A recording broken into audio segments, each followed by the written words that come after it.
अस्सलाम वालेकुम, how are you. कैसे हैं आप सब लोग। उम्मीद करते हैं कि आप सब लोग खैरियत से होंगे। आप देख रहे हैं प्यारा सा चैनल एजुकेशन विद तनवीर। पिछले लेक्चर में हमने बात की थी कि हाउ टू फाइंड मॉलिक्यूलर मास।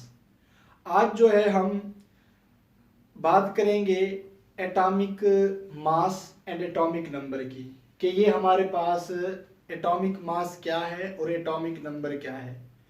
जैसे कि मैंने आपको पिछली वीडियो में भी बताया था कि एलिमेंट्स का एटॉमिक मास और एटॉमिक नंबर याद करना आपके लिए बहुत ज़रूरी है, क्योंकि आगे चल के जब आप प्रॉब्लम्स करेंगे, जब आप प्रॉब्लम सॉल्व करेंगे, तो आपको सबसे पहले उन एलिमेंट्स का मास लाजमी पता होना चाहिए, क्योंकि without atomic mass atomic number, जैसे कि हम एटॉमिक मास के थ्रू मॉलिक्यूलर मास फाइंड करते हैं, इसी तरह से हमारे पास अगर हम बात करें कि इलेक्ट्रॉनिक कॉन्फ़िगरेशन की, तो वहाँ पर हमारे पास हम यूज़ करते हैं एटॉमिक नंबर को। Atomic mass and atomic number को अच्छे से समझना ये जो है आपके लिए बहुत ज़रूरी है, क्योंकि atomic mass and atomic number ये दोनों आपके लिए जो है बेसिक भी हैं, और दूसरी बात ये कि ये आगे चल के बहुत ज़्यादा यूज़ होने वाले हैं। सबसे पहले तो हम ये देखेंगे कि एटॉमिक मास एटॉमिक नंबर में फ़र्क क्या है और ये क्या होते हैं। आइए हम आज के लेक्चर की जो है शुरुआत करते हैं। जैसा कि आप सब लोगों को पता है कि ये हमारे पास होता है एटम। ये हमारे पास है एटम, और इसके अंदर जो हमारे पास होता है वो हमारे पास होता है न्यूक्लियस। ये हमारे पास होता है न्यूक्लियस। अब हमारे पास इस एटम के अंदर मौजूद होते हैं शेल्स, जिनको हम एनर्जी लेवल भी कहते हैं, ऑर्बिट भी कहते हैं इनको। और हम जो है इनके अंदर जो है ऐसा क्या होता है उसको भी हम डिस्कस करते हैं। जैसे कि आप लोगों को बताता चलूं मैं कि जो हमारे पास न्यूक्लियस होता है उसके अंदर न्यूट्रॉन एंड हमारे पास प्रोटॉन एंड न्यूट्रॉन होते हैं, सॉरी। एंड जो हमारे पास शेल्स होते हैं एटम के, उनके अंदर हमारे पास जो है इलेक्ट्रॉन मौजूद होते हैं। ठीक है। हमारे पास अब हम बात कर रहे हैं कि एटॉमिक जो है मास क्या चीज है होती है, और नंबर 2 हमारे पास एटॉमिक नंबर क्या है, एटॉमिक नंबर।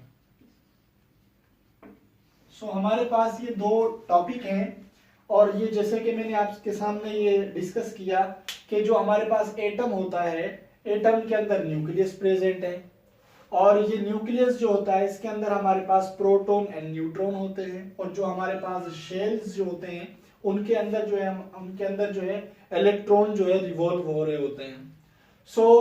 इसी जो है टॉपिक को हम जो है आगे समझते हैं कि यहीं से हम स्टार्टिंग करते हैं एटॉमिक मास की एंड एटॉमिक नंबर की। हमारे पास जो है हम बात करते हैं एटॉमिक, सबसे पहले बात करेंगे एटॉमिक मास की। और जैसा कि मैंने यहाँ पर जो एक एटम की जो पिक्चर ड्रा की थी वो भी मैं यहाँ पर आपके सामने शो कर लेता हूँ। ये हमारे पास होता है न्यूक्लियस, और ये हमारे पास है शेल या ऑर्बिट कहें आप इनको। हमारे पास जैसा कि प्रोटॉन एंड न्यूट्रॉन इसके अंदर प्रेजेंट होते हैं। हम बात कर रहे हैं अभी एटॉमिक मास की। सिंपल, एटम के अंदर जो न्यूक्लियस होता है उनके अंदर, न्यूक्लियस के अंदर जो प्रोटॉन एंड न्यूट्रॉन का जो मास होता है, कॉम्बिनेशन ऑफ एटॉमिक मास की अगर हम बात करें कि प्रोटॉन एंड न्यूट्रॉन का जो मास होता है उसे हम सिंपल कहते हैं एटॉमिक मास। हमने क्या कहा कि proton plus nitrogen, sorry proton plus neutron, इनकी जो हमारे पास जो कॉम्बिनेशन से जो दोनों का जो सम होता है उसे हम कहते हैं एटॉमिक मास। क्या कहते हैं हम इसको? Atomic mass. ठीक है। और हमारे पास जो इलेक्ट्रॉन बाहर रिवॉल्व हो रहे होते हैं इन शेल्स के अंदर, अब जो इलेक्ट्रॉन का जो मास होता है या क्वांटिटी ऑफ इलेक्ट्रॉन होते हैं, उन्हीं को हम जो है कहते हैं कि वो हमारे पास, जैसे कि हम कभी कभार कहते हैं इलेक्ट्रॉन, या इस केस में हम कहते हैं इलेक्ट्रॉन और प्रोटॉन। अब इलेक्ट्रॉन एंड प्रोटॉन जो है हमारे पास, या तो किसी एटम के अंदर इलेक्ट्रॉन या प्रोटॉन, इन दोनों का जो हमारे पास, अगर किसी एटम में हम बात करते हैं प्रोटॉन, किसी के अंदर बात करते हैं इलेक्ट्रॉन, लेकिन यहाँ पर हमने बात की है कि इलेक्ट्रॉन या प्रोटॉन का जो मास होता है सम, उसको हम कहते हैं एटॉमिक नंबर। उसको हम क्या कहते हैं? Atomic number. और इसे जो है अब डेफिनेशन जो है बिल्कुल इजी वे में आप बना सकते हैं खुद ही, कि the number of proton and neutron present in the atom is called atomic mass. और इसी तरह से आप एटॉमिक नंबर की भी डेफिनेशन खुद ही जो है बना सकते हैं कि द नंबर ऑफ इलेक्ट्रॉन और proton present in the atom is called atomic number. अब आगे हम बात करते हैं कि जो हमारे पास एटॉमिक मास होता है उसे हम शो करते हैं कैपिटल ए से। So capital A show the atomic mass. आगे चल के हम एटॉमिक मास को कैपिटल ए से शो करेंगे। और सेकंड में हमारे पास, जैसे हमने बात की एटॉमिक नंबर की, तो हमारे पास जो एटॉमिक नंबर होता है, आगे चल के हम एटॉमिक नंबर को शो करेंगे कैपिटल जेड से। अब ये हमारे पास जो capital Z and capital A है, अब आप समझ जाना कि जहां पर ए हो तो हम शो करते हैं एटॉमिक मास, एंड जेड जो है हमारे पास वो शो करता है एटॉमिक नंबर को।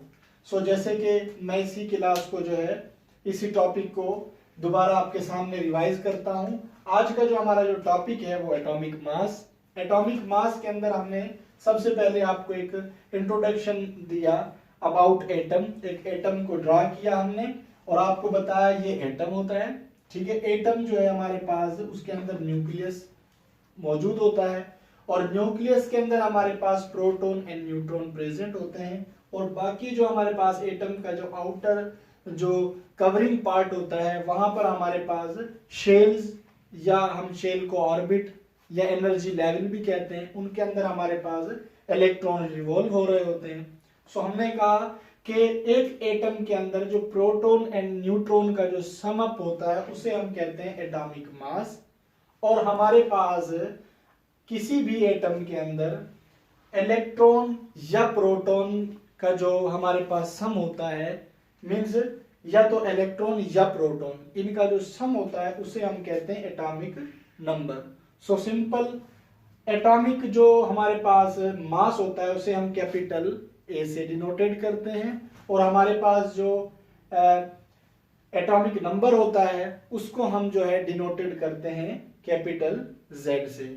सो उम्मीद करते हैं आज का लेक्चर आपको जरूर समझ में आया होगा। सो इंशाल्लाह नेक्स्ट वीडियो के साथ हम जो है दोबारा हाजिर होंगे। आज के लिए इतना ही। अल्लाह हाफिज।